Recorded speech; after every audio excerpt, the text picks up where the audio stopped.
पत्रकार पवन पाठक के माध्यम से आज उत्तर प्रदेश सस्ता गल्ला विक्रेता परिषद के अध्यक्ष अशोक मेहरोत्रा जी से उत्तर प्रदेश सचिवालय के बाहर मुलाकात हुई, जिन्होंने मुझे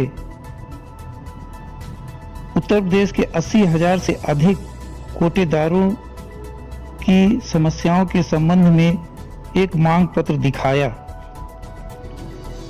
मांग पत्र में बताया गया है कि प्रदेश के कोटेदारों को मात्र 70 रुपया प्रति क्विंटल की दर से लाभांश खाद्य सुरक्षा योजना लागू होने के बाद दिया जा रहा है, जबकि कई प्रदेशों में 150 रुपये से 200 रुपया प्रति क्विंटल कोटेदारों को लाभांश दिया जाता है।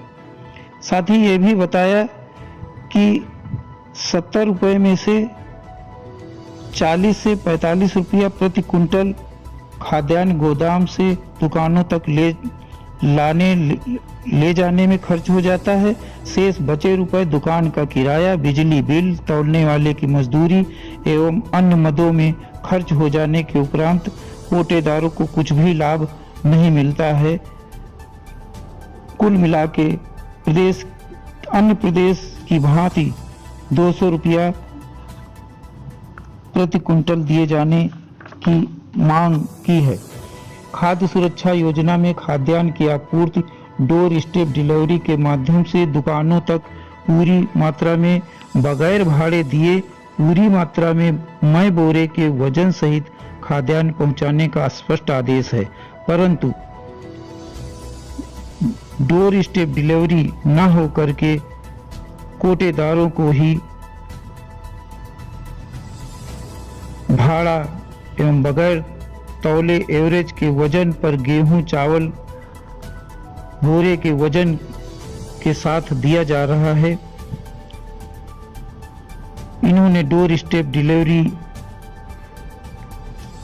के द्वारा दुकानों तक खाद्यान्न पहुंचाने की मांग की है। शासन द्वारा ई पोस्ट मशीन से अर्थात ऑनलाइन खाद्यान्न का वितरण कराया जाता है। इसके बावजूद विक्रेताओं से बिक्री रजिस्टर तथा प्रमाण पत्र बनाने पर जोर दिया जाता है, जबकि मशीनों में बिक्री तथा खाद्यान्न की आमद एवं बिक्री बचत सभी चीजें मौजूद रहती हैं। अधिकारी जब चाहें तब देखकर सत्यापन कर सकते हैं। वर्ष 2001 से 2015 तक विभिन्न योजनाओं का भाड़ा कोटेदारों को नहीं मिला है। कई योजनाएं एपीएल, बीपीएल, अंत्योदय, एमडीएम आदि का वर्षों से बकाया भाड़ा बाकी है, जिसे दिलाने की मांग की गई है। वर्ष 2020 तथा 2021 में शासनादेशों द्वारा कोटेदारों द्वारा जूट के बोरे जमा कराए गए थे, उनका भी भुगतान मात्र 10 रुपया तक किया गया है। बाकी उनका भुगतान भी अभी जिले के एसआरओ आरएफसी विभाग द्वारा नहीं किया गया है, जिसे दिलाने की मांग की है। वर्ष 2018 में कुछ कोटेदारों द्वारा गलत थंब इम्प्रेशन से खाद्यान्न निकाल कर वितरण दर्शाया गया। आज उनकी दुकानें शासन द्वारा निलंबित कर दी गई हैं, जबकि खाद्य सुरक्षा नियम के अर्थ दंड रिकवरी का प्राविधान है एवं जब तक किसी के विरुद्ध न्यायालय में दोष सिद्ध नहीं हो जाता तब तक वो अपराधी नहीं माना जाता है। ऐसी स्थिति में एफआईआर दर्ज वाले कोटेदारों को काम करने की अनुमति प्रदान करने की मांग की है। वास्तव में देखा जाए तो इनकी गंभीर समस्याएं हैं, परंतु अभी तक हमारे अंदर भी यही धारणा रही है और लगभग जनता के अंदर भी ये धारणा है कि कोटेदार मालामाल होते जा रहे हैं। खाद्यान्न की चोरी, घटतौली और तमाम प्रकार की हेराफेरी करते होंगे, परंतु यहाँ इनसे मिलकर यह जानकारी ज्ञात हुई कि हम अभी तक भ्रम में थे और इनकी तर्कसंगत जो समस्याएं हैं वास्तव में उस पर गौर करने की जरूरत है।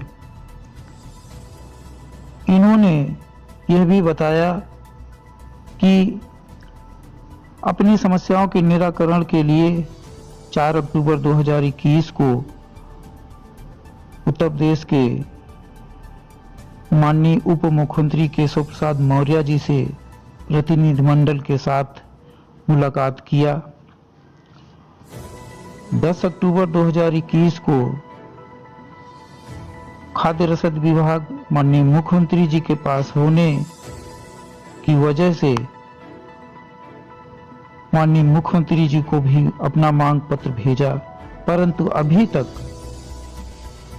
कोई कार्यवाही की इनको जानकारी नहीं है। अध्यक्ष श्री अशोक मेहरोत्रा जी ने यह भी बताया कि हमारा प्रतिनिधिमंडल माननीय मुख्यमंत्री जी से मिलकर समस्याओं के निराकरण कराना चाहता था, परंतु मुलाकात का पत्र देने के बावजूद अभी तक मिलने का समय नहीं मिला है। अब सवाल उठता है कि श्री अशोक मेहरोत्रा अध्यक्ष उत्तर प्रदेश सस्ता गल्ला विक्रेता परिषद और उनके महामंत्री राम कुमार अग्निहोत्री तथा अन्य हमारे पास किस आधार पर अपनी समस्याओं को लेकर आए। इनका कहना है कि मैं एक सामाजिक कार्यकर्ता हूं, विभिन्न सामाजिक संगठनों से जुड़ा हूं और सामाजिक संगठनों के माध्यम से मैं इनकी समस्याओं का निदान करा सकता हूं, ऐसा इन्हें विश्वास है। इन परिस्थितियों में मैं इनको विश्वास दिलाना चाहता हूं कि इनकी जो भी तर्कसंगत समस्याएं हैं उनको सामाजिक संगठनों के माध्यम से सरकार तक पहुंचाने का प्रयास करूंगा और इनकी समस्याओं को हल कराने का भी पूरा प्रयास करूंगा।